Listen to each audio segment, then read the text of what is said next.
स्टिशियोमेट्री में जो हम आज बहुत ही इम्पोर्टेंट टॉपिक डिस्कस करने जा रहे हैं वो है मोल कैलकुलेशन। हम किस तरह मोल को कैलकुलेट करेंगे न्यूमेरिकल में, लेबोरेटरी में, केमिकल रिएक्शन में। ये बहुत ही इम्पोर्टेंट होता है। हमें केमिस्ट्री में बहुत ज़्यादा इसी के साथ डील करना पड़ता है। तो मोल किस तरह कैलकुलेट करेंगे और मोल का मास के साथ क्या रिलेशनशिप है, मोल का नंबर ऑफ पार्टिकल के साथ क्या रिलेशनशिप है, हम आज इसी को देखते जाएंगे। अब आपको अगर कोई सब्सटेंस 1 मोल दिया गया है और आप से पूछे कि 1 मोल सब्सटेंस का मास मालूम करें, जिसको हम मोलर मास कहेंगे, तो कैसे मालूम करेंगे? तो आप तो वो आसानी से 1 मोल सब्सटेंस का जो मास है डायरेक्ट उसके केमिकल फार्मूला से कैलकुलेट कर सकते हैं। मिसाल के तौर पर मुझे सल्फ्यूरिक एसिड्स का मोलर मास कैलकुलेट करना है, तो कैसे कैलकुलेट करूंगा? कोई भी सब्सटेंस आपको दिया गया है उसका मोलर मास कैलकुलेट करने के लिए आपको सबसे पहला स्टेप ये करना है कि उसका केमिकल फार्मूला आना चाहिए। Write down the formula of the substance. मुझे सल्फ्यूरिक एसिड्स का फार्मूला मास कैलकुलेट करना है, तो मुझे पहले क्या करना है, उसका फार्मूला लिखना है H2SO4। ये सल्फ्यूरिक एसिड्स का फार्मूला है। अब जैसे ही मैंने सल्फ्यूरिक एसिड्स का फार्मूला लिख लिया, उसके बाद अगला स्टेप ये है कि मैं इसी सल्फ्यूरिक एसिड्स का रिलेटिव फार्मूला मास मालूम करूं। Work out it's relative formula mass. अब मुझे इसका formula mass, relative formula mass मालूम करना है। वो कैसे मालूम करूंगा?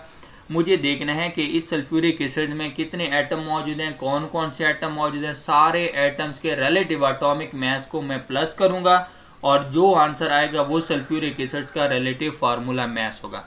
यहाँ पे मैं देखता हूँ कि सल्फ्यूरिक एसिड में 2 हाइड्रोजन एटम्स हैं, 1 सल्फर एटम है और इसमें 4 ऑक्सीजन एटम है। अब एक हाइड्रोजन एटम का मास कितना होता है रिलेटिव एटॉमिक मास? वो 1 AMU है। एक सल्फर का है 32 AMU और एक ऑक्सीजन का है 16 AMU। लेकिन मैं फार्मूले में देख रहा हूं कि हाइड्रोजन कितने हैं? 2 है, तो मुझे इसको 2 से मल्टीप्लाई करना पड़ेगा। और सल्फर कितने हैं? 1, मुझे इसको 1 के साथ मल्टीप्लाई करना पड़ेगा। और ऑक्सीजन 4 है, मुझे इसको 4 के साथ मल्टीप्लाई करना पड़ेगा। 2 को 1 से मल्टीप्लाई करेंगे, आ जाएगा 2 AMU। इसी तरह यहाँ पे 32 है, 1 से मल्टीप्लाई करें तो ये कितना आ जाएगा? 32 AMU। ये 16 AMU को मैं 4 से मल्टीप्लाई करूंगा, ये आ जाएगा 64 AMU। अब इस सारे को आप प्लस करें। 2 और 2 कितने में? 4 और प्लस 4 आ जाएगा 8 और 6 और 3 आ जाएगा 9। ये आ जाएगा 98 AMU। ये 98 AMU है relative formula mass of H2SO4। अब मुझे इस रिलेटिव फार्मूला मास जो H2SO4 का हमने मालूम किया, इसको मुझे ग्राम पर मोल में लेना है, तो वो बन जाएगा 1 मोल फार्मूला मास या 1 मोल बन जाएगा। तो एक्सप्रेस दिस इन ग्राम पर मोल। मुझे अब अगला स्टेप क्या करना है? ये जो मैंने रिलेटिव फार्मूला मास निकाला है H2SO4 का, जो कि क्या है 98 AMU। अब हमने सिंपल क्या करना है, इस AMU की जगह पे हम ग्राम पर मोल लिख देंगे। 98 AMU की जगह पे हम क्या लिख देते हैं? ग्राम पर मोल। ये आपको बताता है कि आप 1 मोल सल्फ्यूरिक एसिड लेंगे तो इसका वेट कितना होगा, इसका मास कितना होगा? 98 ग्राम होगा। तो 1 मोल सल्फ्यूरिक एसिड का मास 98 ग्राम होगा। हमने इसको ग्राम में एक्सप्रेस किया तो ये किसके बराबर हो गया? 1 मोल के बराबर हो गया। जब आप किसी भी ग्राम एटॉमिक मास या किसी भी सब्सटेंस के एटॉमिक मास यूनिट को या रिलेटिव एटॉमिक मास यूनिट को ग्राम में एक्सप्रेस करते हैं, हम उसको मोल कहते हैं। तो यहाँ पे 1 मोल मुझे सल्फ्यूरिक एसिड जो मिल रहा है वो कितना है? 98 ग्राम है। तो 1 मोल सल्फ्यूरिक एसिड का मास है 98 ग्राम। लेकिन जब हम प्रैक्टिकल्स करते हैं, कोई न्यूमेरिकल सॉल्व करते हैं, तो हमेशा हमें 1 मोल से डील नहीं करना पड़ता। कोई चीज 1 मोल से ज्यादा भी हो सकती है, कोई चीज 1 मोल से कम भी हो सकती है, और कोई भी चीज हमें हमेशा 1 मोल मास में दरकार नहीं होती। उसका मास वेरी कर सकता है, ज्यादा भी हो सकता है, कम भी हो सकता है। तो उसको प्रॉब्लम को हल करने के लिए, सॉल्व करने के लिए केमिस्ट ने मोल और मास का रिलेशनशिप बता दिया एक फार्मूला के जरिए। हम उस फार्मूला के जरिए हमें कोई भी मोल हो वो कैलकुलेट कर सकते हैं, कोई भी मास हो हम कैलकुलेट कर सकते हैं। तो मोल और मास का जो रिलेशनशिप है वो क्या है? मोल इक्वल है mass of substance in grams, ग्राम में हमें सब्सटेंस का मैस दिया है और इसको हम डिवाइड करेंगे मोलर मैस या फिर फार्मूला मैस ऑफ सब्सटेंस। उसका यूनिट क्या है, ग्राम पर मोल।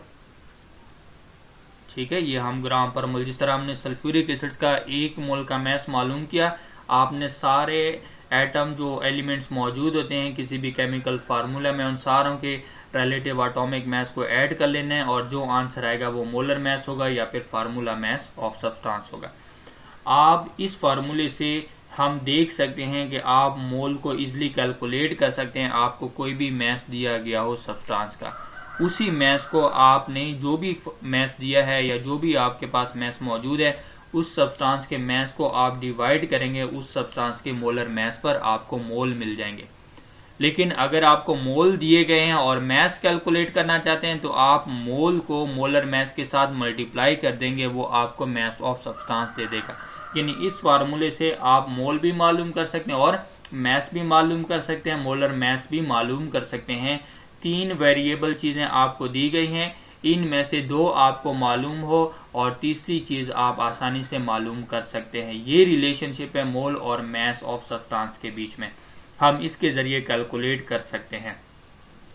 मोल और पार्टिकल्स का रिलेशनशिप भी हम देखते हैं कि मोल्स और पार्टिकल्स अगर हमें दिए हो तब हम किस तरह कैलकुलेशंस करेंगे।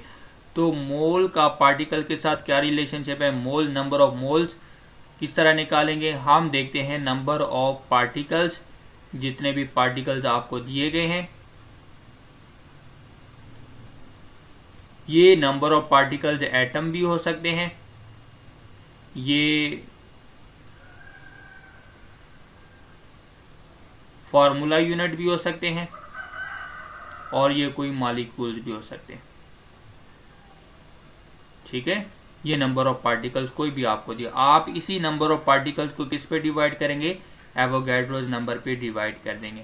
Na एवोगाड्रो नंबर कितना होता है, 6.02 इंटू 10 की पावर 23। तो मोल्स और नंबर ऑफ पार्टिकल्स के बीच में जो रिलेशनशिप है आप इस फार्मूला से देख सकते हैं कि मोल्स निकालेंगे तो नंबर ऑफ पार्टिकल जो आपको दिए गए हैं उसको डिवाइड करेंगे एवोगाड्रोस नंबर पर, जो आपको याद होना चाहिए। अब अगर आपको मोल दिए गए हैं, एवोगाड्रो नंबर आपके पास है, तो आप नंबर ऑफ पार्टिकल्स भी कैलकुलेट कर सकते हैं। ये दोनों फार्मूले बहुत इंपॉर्टेंट हैं। हम रोजमर्रा जो हम प्रैक्टिकल्स करते हैं लैब में या फिर हम कोई एक्सपेरिमेंट करते हैं तो उसके लिए हमें ये फार्मूले याद रखने पड़ते हैं। तो ये फार्मूले ज़हन नशीन करने हैं, न्यूमेरिकल में भी ये बहुत ज़्यादा इंपॉर्टेंट है। तो स्टोइचियोमेट्री कैलकुलेशन का ये एक बहुत ही अहम पार्ट है। उम्मीद है आप लोगों को ये समझ आ गई होगी। इस लेक्चर को लाइक करें, शेयर करें और हमारे चैनल को सब्सक्राइब करें। अपना ख्याल रखिएगा। अल्लाह हाफिज़।